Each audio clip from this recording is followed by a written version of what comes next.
বাংলার speed star Nahid রানাকে যেন মনে ধরেছে 92-এর বিশ্বজয়ী রমিজ রাজার।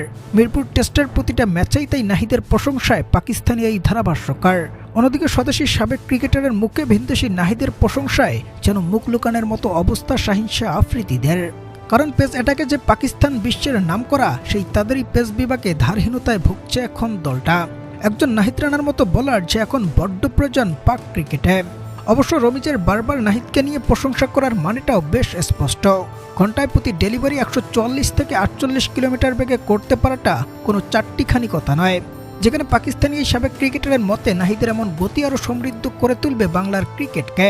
একদিকে মুস্তাফিজের মতো কাটার সোলার ডেলিভারি করতে পারা বিশ্বসেরা বোলার, অন্যদিকে শরীফুল তাসকিনদের মতো আগ্রাসী প্লেয়ারদের মাঝে এবার যুক্ত হয়েছে নাহিদের গতি। সব মিলিয়ে বোলিং বিভাগে বিশ্ব শাসন করবে টাইগার ক্রিকেটাররা, এমনটাই মনে করেন পাকিস্তানি এই ধারাভাষ্যকার।